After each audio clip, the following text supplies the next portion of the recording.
Okay, so hello everyone. I am Prayas. I am back with a new video, that is vertical milling machine.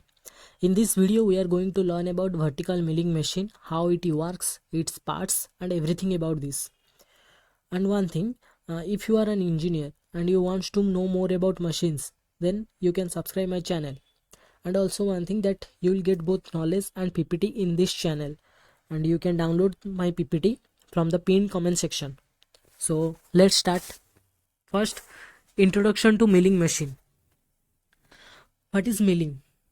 Milling is a process to remove the material from the workpiece by rotating a cutting tool or moving it into the workpiece. मतलब ये क्या कह रहा है, milling एक process है जिसमें हम किसी वर्कपीस से मटेरियल रिमूव कर सकते हैं। जैसे हम लेद लेद में भी वर्कपीस से मटेरियल रिमूव करते थे, मिलिंग में भी वैसे ही हम मटेरियल रिमूव कर सकते हैं। कैसे?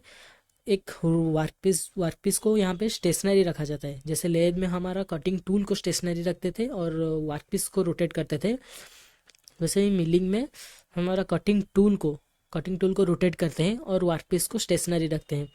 फिर जो हमारा वर्कपीस होता है वो धीरे धीरे ऊपर या नीचे हम करके कटिंग टूल के करीब लेते हैं, जिससे वो कटिंग टूल वर्कपीस को काटता है। Now milling is perform to generate a flat surface. Yes, lathe में हमारा क्या होता था, लेद में हमारा सिलिंड्रिकल सरफेस क्रिएट होता था, पर मिलिंग मशीन में हमारा फ्लैट सरफेस होता है। It utilises a multi point cutting tool. Yes, जो लेद में हमारा सिंगल पॉइंट कटिंग टूल रहता था, जो कटिंग टूल रहता था वो सिंगल पॉइंट रहता था, पर मिलिंग में हमारा मल्टी पॉइंट कटिंग टूल रहता है। And in milling the workpiece and cutting tool both are continuously engage and disengages with each other. Okay, तो next slide. This is and yes one thing, ये जो हमारा milling machine right side में जो figure है वो हमारा university का मिलिंग मशीन है, vertical milling machine, and also we have a horizontal milling machine. In the next video we will discuss about horizontal milling machine. Principal parts of milling machine like base, column, knee, saddle, table, overhanging arm, arbor, elevating screw, hand wheel, cross hand wheel. These are the principal parts of milling machine. Next, in the next slide I am clearly showing you. Yes, जो left side है वो एक line diagram है और जो right side है वो हमारा कॉलेज का यूनिवर्सिटी का मिलिंग मशीन है। First, yes okay, first base, जो नीचे वाला है, नीचे वाला इसे इसे हम बेस कहते हैं। यहाँ पे इसे बेस कहते हैं। क्यों बेस? बेस का क्या क्या यूज़ होता है? पहला तो बेस हमारा फ्लोर से वो मिलिंग मशीन को कनेक्ट करके रहता है, और जो बेस होता है वो कास्ट आयरन से बना होता है। क्यों? क्योंकि ये बहुत मतलब मजबूत होना चाहिए, क्योंकि ये टोटल वेट, मिलिंग मशीन का टोटल वेट को संभालता है।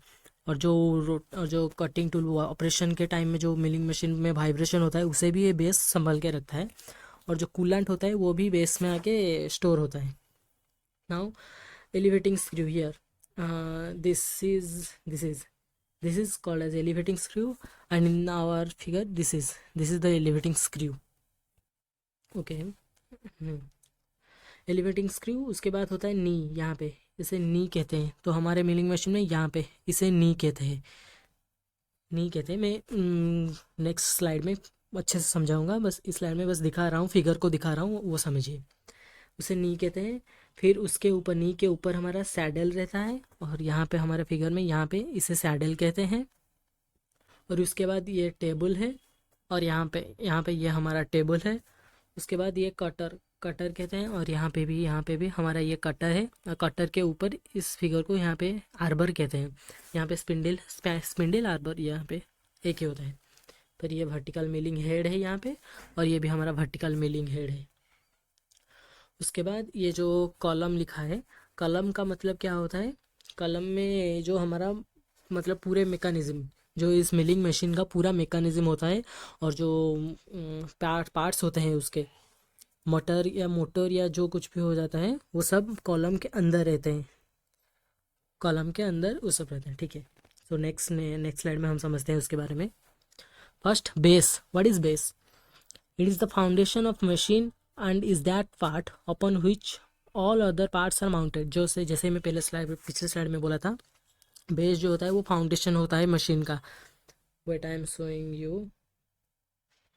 यस, बेस जो होता है, ये जो बेस होता है ये फाउंडेशन होता है पूरे मशीन का, और इसके ऊपर ही पूरा टोटल ये मशीन इसके ऊपर माउंटेड रहता है, मतलब पूरे इसके ऊपर ही इसका वेट पूरा बेस के ऊपर रहता है।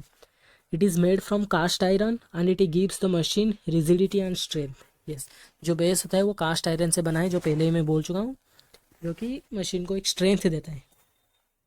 Sometimes it also serves as a reservoir of cutting fluid. Yes, जो बोला था मैं, कूलेंट, जो कूलेंट या कटिंग फ्लूइड होता है वो बेस में आके स्टोर हो सकता है। Now knee, what is knee?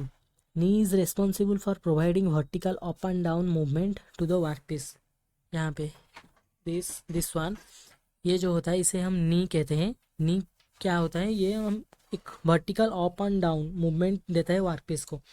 नी मतलब ऊपर और नीचे मूवमेंट कर सकता है। ये नी ऊपर भी मूवमेंट कर सकता है और नीचे भी मूवमेंट कर सकता है। It is support the saddle and the table. यहाँ पे मैं जो बोल चुका हूँ, ये है सैडल और ये है table.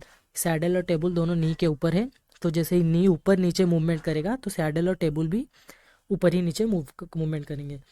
Knee partially supported by the elevating screw which adjusts its height. Yes, ये जो नी है ये एलिवेटिंग स्क्रू से लगा हुआ है।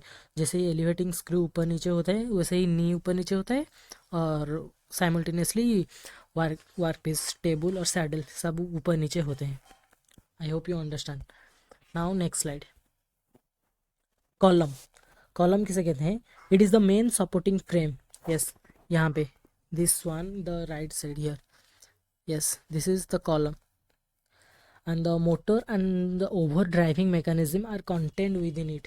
जैसे बोला था, मोटर हो गया या इसका जो भी मैकेनिज्म हो गया मिलिंग मशीन का, वो सब कॉलम के अंदर ही रहते हैं। And it supports and guides the knee in its vertical travel. Yes, जो ये नी होता है वो कॉलम से, इस कॉलम से लगा हुआ होता है और ये कॉलम उसे सपोर्ट करता है, वर्टिकल ऊपर नीचे होने में सपोर्ट करता है ना। Over arm, what is over arm? Over arm होता है वो ये ऊपर के पार्ट को ओवर आर्म कहते हैं। The over arm is mounted on and guided by the top of the column. Yes, column के ऊपर ओवर आर्म रहता है ऐसे, and it is adjusted in and out by hand to the position of maximum support for the arbor and the clamp. Yes, जो ये column होता है इसे भी हम मतलब आगे पीछे कर सकते हैं, जो सपोर्ट देने के लिए, हमारा क्लैम्प करने के लिए और आर्बर को सपोर्ट देने के लिए और क्लैम्प करने के लिए यूज़ किया जाता है। Next, saddle. सैडल क्या होता है? The saddle supports and carries the table and is adjustable transversely on ways on the top of the knee. मतलब क्या कहता है, जो सैडल होता है, wait I am showing you that. Yes, this is the saddle. Saddle क्या होता है? सपोर्ट करता है और कैरीज करता है टेबल को। ये है table.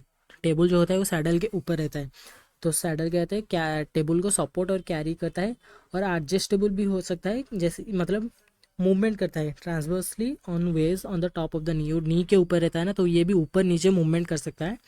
And saddle can be move in and out by hand power using a hand wheel. Yes, wait, yes, ये सैडल है। ये सैडल क्या कर सकता है, मतलब अंदर की तरफ और बाहर की तरफ भी मूवमेंट कर सकता है। कैसे? यहाँ पे एक wait I am showing you. Yes,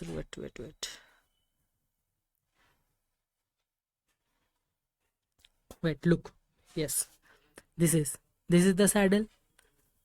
This saddle can be moved in inward and outward both। saddle अंदर की तरफ जा सकता है, बाहर की तरफ जा सकता है। कैसे? यहाँ पे एक हैंड व्हील लगा हुआ है, इस व्हील को हम रोटेट करने से ये सैडल अंदर की तरफ जाएगा और बाहर की तरफ, अंदर की तरफ जा सकता है और बाहर की तरफ भी आ सकता है। ये एक मूवमेंट है सैडल का। सैडल अंदर बाहर दोनों तरफ जा सकता है, और वो जो नी होता है वो ऊपर नीचे हो सकता है। आई होप यू अंडरस्टैंड। यस, तो सैडल के बाद क्या होते हैं? टेबल। टेबल क्या होता है? The table rest on ways on the saddle. Yes, जो मैं पहले ही बता चुका हूँ, टेबल जो होता है वो सैडल के ऊपर रेस्ट करता है, और जैसे ही सैडल मूव करता है टेबल भी वैसे ही उसी तरफ से मूव कर सकता है। And it travels longitudinally with the help of A cross feed hand wheel. Yes, जो यहाँ पे व्हील लगा हुआ है, yes this one, using this wheel हम क्या कर सकते हैं, टेबल को लेफ्ट और राइट मूवमेंट दे सकते हैं। ये टेबल को हम इस साइड मूव दे सकते हैं, इस साइड मूवमेंट भी दे सकते हैं। Okay, and it supports the workpiece, fixture and all other equipment. Yes, table के ऊपर ही हमारा एक फिक्सचर रहता है। टेबल के ऊपर ये यहाँ पे ये जो एक फिक्सचर है, फिक्सचर टेबल के ऊपर मतलब पूरा माउंटेड होकर रहता है, और फिक्सचर के ऊपर हम वर्क पीस को रखते हैं और हमारे हिसाब से हम उसे टाइट या लूज़ कर सकते हैं। सो आई होप यू अंडरस्टैंड। मतलब क्या कहता है, ये जो नी है, नी हमारा ऊपर और नीचे की तरफ मूवमेंट करता है, और जो सैडल है वो अंदर की तरफ और बाहर की तरफ मूवमेंट करता है, और जो वर्क पीस है वो लेफ्ट और राइट की तरफ मूवमेंट कर सकता है। ये 3 मूवमेंट होता है हमारा मिलिंग मशीन में यूजिंग हैंड व्हील। जैसे हमारा इसका ये टेबल को मूवमेंट करने के लिए यहाँ पे एक व्हील लगा हुआ है, वैसे ही हमारा यहाँ पे ये व्हील लगा हुआ है हमारा सैडल को मूवमेंट करने के लिए, ये हैंड व्हील से हम मूवमेंट कर सकते हैं। और ये हमारा जो एलिवेटिंग स्क्रू है यहाँ पे नी को मूवमेंट करने के लिए ये लगा हुआ है, इस हैंडल को हम यहाँ से निकाल के यहाँ पे लगा के इसे मूवमेंट दे सकते हैं, ऊपर नीचे कर सकते हैं। And now the next slide, arbor क्या होता है? The arbor is an accurately machine shaft for holding any driving the arbor type cutter. Yes, जो आर्बर हमारा ये इसको हम आर्बर कहते हैं। आर्बर जो होता है वो हमारा कटिंग टूल, जो हमारा मल्टी पॉइंट कटिंग टूल होता है, उसे होल्ड करने के लिए यूज़ किया जाता है। इस मल्टी पॉइंट कटिंग टूल को हम आर्बर के अंदर फिक्स करते हैं, उसके बाद ही मूवमेंट होता है। और ये देखिए, ये हमारा एक फिक्सचर है, भाई से फिक्सचर कहते हैं इसे। और यहाँ पे एक वर्क पीस है, हमारे एक ऑपरेशन कर रहे थे हम वर्क पीस में, और ये कटिंग हो रहा था। So I hope you all understand. And अगर आपको ये पीपीटी चाहिए तो आप इसे पिन कमेंट सेक्शन से भी डाउनलोड कर सकते हैं। Thank you everyone. In the next video will going to learn about horizontal milling machine. Okay, so thank you and good bye.